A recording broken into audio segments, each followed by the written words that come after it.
पहला प्रश्न यहाँ पे है कि डैश घोल मुंह की सफाई में प्रयोग किया जाता है। मतलब कौन सा इन चारों में घोल है जिसका इस्तेमाल हम लोग माउथ वॉश में करते हैं। सेवलॉन का घोल, पोटेशियम परमैंगनेट, एस्पिरिट और इनमें से कोई नहीं। मैं बता दूं पोटेशियम परमैंगनेट का रासायनिक सूत्र KMnO4 होता है। तो आप लोग बताइए इनमें से किसका इस्तेमाल किया जाता है। माय डियर, मैं बता दूं कि जो घोल बनाया जाता है, जो सॉल्यूशन बनाया जाता है, उसमें पोटेशियम परमैंगनेट की मात्रा होती है और इसका रेशियो 1:5000 जो है होता है। ठीक है, याद रखिएगा, हो सकता है आपसे रेशियो पूछ दे।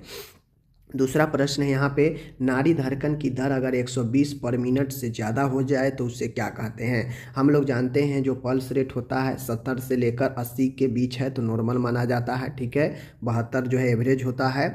लेकिन अगर 100 से ज़्यादा चीज़ें हो जाए, प्लस हो जाए, तो इसे हम लोग टेकीकार्डिया नाम देते हैं। और अगर ये 60 से कम हो जाए तो इसे हम लोग ब्रेडीकार्डिया नाम देते हैं। ठीक है, तो आप लोग खुद से देख लीजिए इसका राइट आंसर क्या होगा, कमेंट करके आप लोग बता दीजिए। ठीक है, आगे बढ़ते हैं।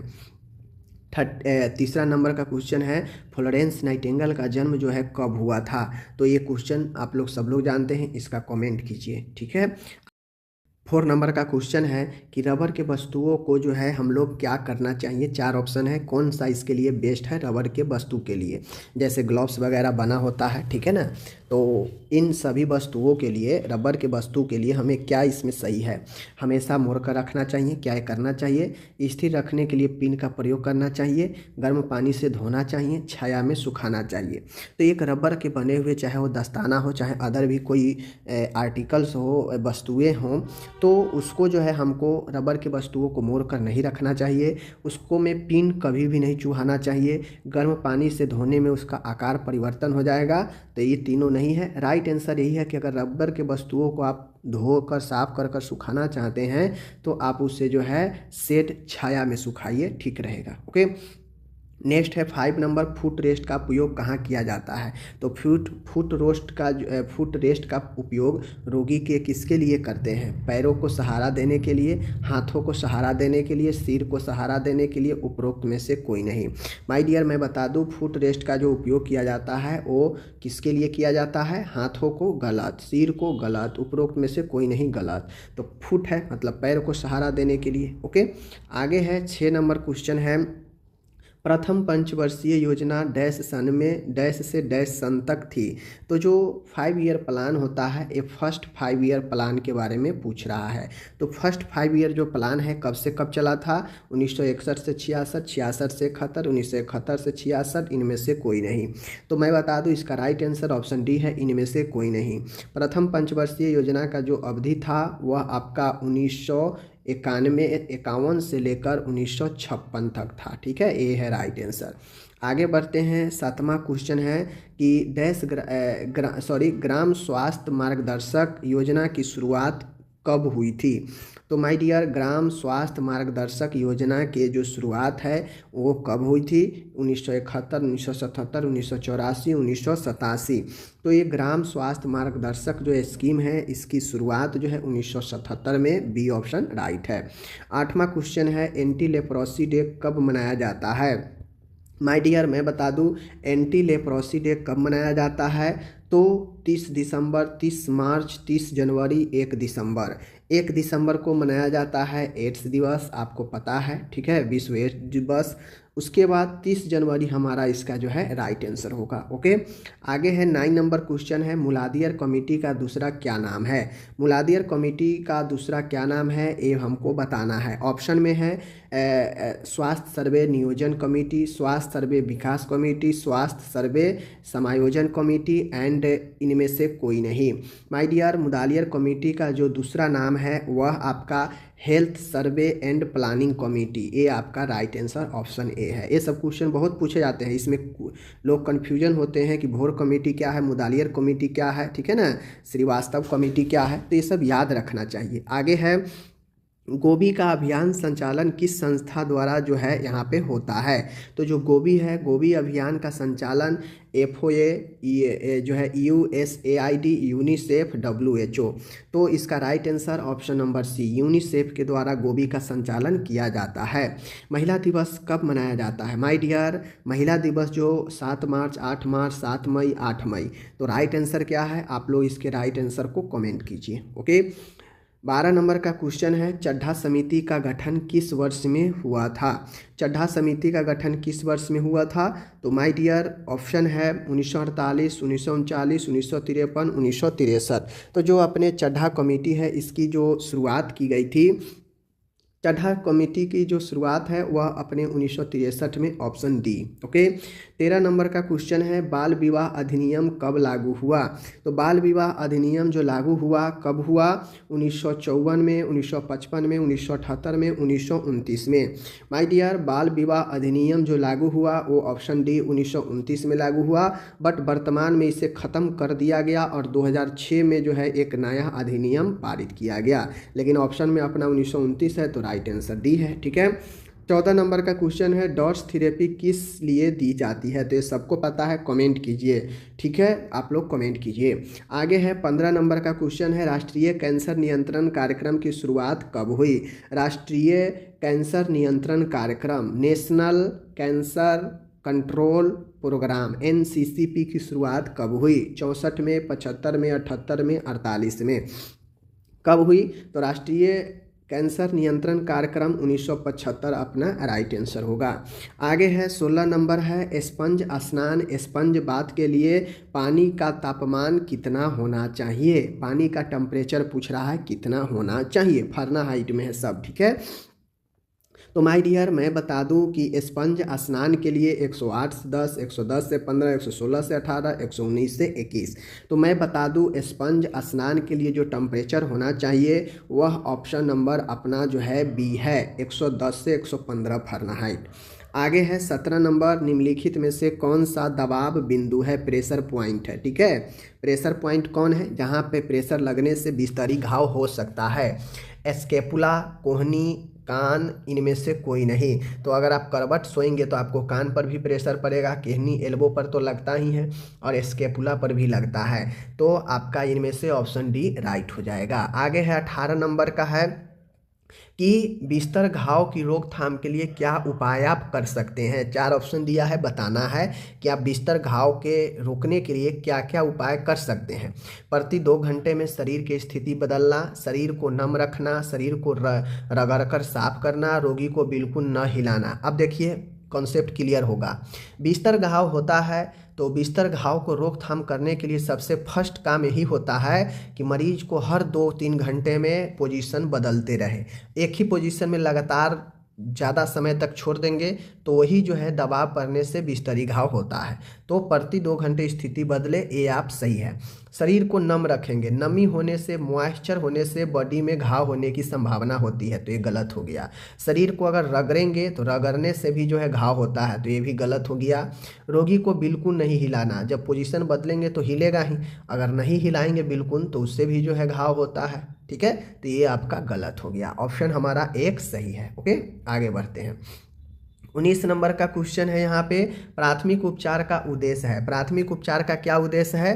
तो प्राथमिक उपचार का क्या उद्देश्य है? प्राथमिक उपचार का क्या उद्देश्य है? फर्स्ट एड का, घायल व्यक्ति को उपचार देना, घायल व्यक्ति की अवस्था को मरणासन होने से रोकना, यानी मरने से रोकना, घायल व्यक्ति को आवश्यकता अनुसार अस्पताल पहुंचाना। तो लगभग देखा जाए तो फर्स्ट एड के उद्देश्य में यह सब सही है। उपचार देना, मरने से, मृत्यु से बचाना और अस्पताल पहुंचाना, यह सब है। ऑप्शन डी अपना सही है। ठीक है, 20 नंबर है, बैरियर नर्सिंग का क्या मीनिंग होता है? बाधा नर्सिंग का क्या अर्थ है? तो बैरियर नर्सिंग रोगी द्वारा नर्स एवं नर्स द्वारा रोगी को संक्रमण से बचाने का उपाय, रोगी को दवाएं देना, रोगी को बांधकर रखना, इनमें से कोई नहीं। तो देखिए बैरियर नर्सिंग जो बाधा नर्सिंग कहते हैं, ये होता यह है कि रोगी नर्स का ख्याल रखे और नर्स रोगी का ख्याल रखे, यानी रोगी से नर्स को समस्या ना हो और नर्स को रोगी से जो है संक्रमण ना हो, यही बैरियर नर्सिंग कहलाता है। दोनों एक दूसरे के पूरक होते हैं इसमें। आगे है किस तरह का इंजेक्शन 90 डिग्री के कोण पर देना चाहिए।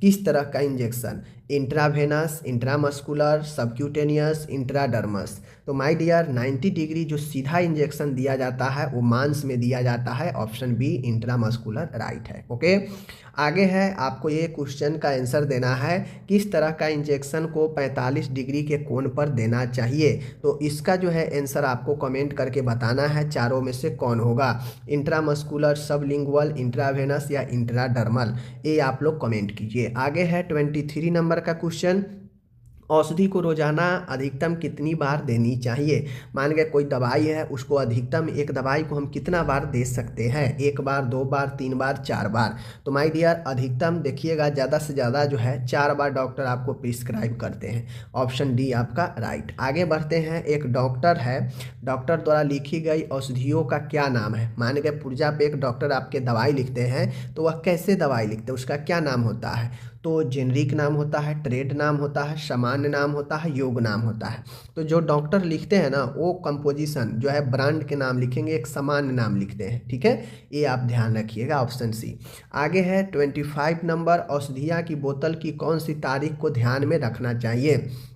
जब आप कोई दवाई खरीदने जाते हैं, लेते हैं, या आप नर्स से काम कर रही हैं, तो आपको इन चीज़ों को ध्यान में रखना चाहिए कि औषधि का कोई डिब्बा बोतल है, कौन सी तारीख को ध्यान में रखना चाहिए, निर्माण तिथि को, निर्माण समय को, समाप्ति तिथि को, समाप्ति समय को। तो सबसे पहले एक नर्स को इन चीज़ों को ध्यान में रखनी चाहिए, एक्सपायरी डेट को, समाप्ति तिथि को, ठीक है, क्योंकि समाप्ति तिथि के बाद अगर दवाई देंगे तो वो गलत परिणाम भी दे सकता है। ओके, आगे है 26 नंबर, किस उपाय से दिया गया औषधि विशेष रूप से बच्चे के लिए होता है। मतलब बच्चे के लिए जो औषधि होता है वह किस जो है उपाय, देखिए किस उपाय से दिया गया औषधि विशेष रूप से बच्चों के लिए होता है। मतलब बच्चों के लिए विशेष रूप से किस प्रकार से औषधियाँ जो है दिया जाता है, फ्लेवर, रंग, स्वाद, महक। देखिएगा बच्चा जो है पहले जो है बच्चा दवाई लेने से बहुत हरकंप कटेगा, नहीं दवाई लेना चाहेगा, लेकिन उसको जीभ पर थोड़ा ठिकाइएगा तो उसको स्वाद जो है अलग से लगेगा, तो वो जो है आराम से पी लेता है। यानी स्वाद जो है उसको, स्वाद के उपाय जो हो, स्वाद जो है वो बच्चे के लिए विशेष रूप से स्वाद को ध्यान में रखकर दवाइयाँ जो है बनाया जाता है, ठीक है ना, ताकि बच्चा आराम से ले लेवे। अगर करवाहट बनाएगा तो फिर बच्चा नहीं लेगा। रिस्पायरेटरी एल्कोलोसिस में क्या नहीं होता है। रिस्पायरेटरी एल्कोलोसिस का मतलब होता है कि श्वसन में, ब्लड में कार्बन डाइऑक्साइड की मात्रा कम जाना। बहुत ज़्यादा श्वसन लेने से जो श्वसन छोड़ा जाता है, अगर ज़्यादा कोई श्वसन लेता है तो कार्बन डाइऑक्साइड जो निकलता है अंदर से वो बहुत ज़्यादा निकल जाता है, तो इससे भी जो है रेस्पिरेटरी एल्कोलोसिस होता है। तो इसमें क्या नहीं होता है, तो देखिए PaCO होता है, ठीक है, और उसके बाद HCO3 भी होता है। लेकिन मैं बता दूं कि pH जो होता है, pH कभी कभी हाई हो जाता है, नहीं तो ये वैल्यू नॉर्मल रहता है, इसलिए अपना ए सही है, ठीक है, और ये जो है आपका हो गया। 28 नंबर का क्वेश्चन है, किसी व्यक्ति को यदि ब्लड ट्रांसफ्यूजन के समय रिएक्शन होता है तो नर्स को नहीं करना चाहिए। क्या नहीं करना चाहिए, तो ध्यान से देखिए, किसी व्यक्ति को ब्लड ट्रांसफ्यूजन करते समय अगर रिएक्शन होता है तो नर्स को नहीं करना चाहिए। क्या नहीं करना चाहिए, यानी ब्लड ट्रांसफ्यूजन तुरंत जो है रोक देना चाहिए। ये बातें सही है, रोक देना चाहिए, ठीक है। वाइटल साइन लेने चाहिए। सिम्टम्स देखेंगे कि ब्लड ट्रांसफ्यूजन के समय कोई रिएक्शन होगा तो मरीज को जो है क्या होगा, मरीज के अंदर जैसे यूरिन आउटपुट है, तो यूरिन आउटपुट जो है हो सकता है हल्का सा लाल जो है यूरिन निकलने लगे, तो ये भी एक जो है ये हो जाता है, ठीक है। सांस फूलने लगे तो उसमें भी समस्या है, ठीक है। ब्लड ट्रांसफ्यूजन जो है रोक देना चाहिए, बात तो सही है। तो इसलिए हमारा राइट आंसर जो है क्या होगा, नर्स को नहीं करना चाहिए। यानी करना सब चाहिए, नहीं करना है तो इसमें कोई ऑप्शन है ही नहीं, ठीक है। तो इसलिए जो है आपका क्या होगा, ब्लड ट्रांसफ्यूजन तो करना रोक देना ही चाहिए, बातें तो सही है, ठीक है।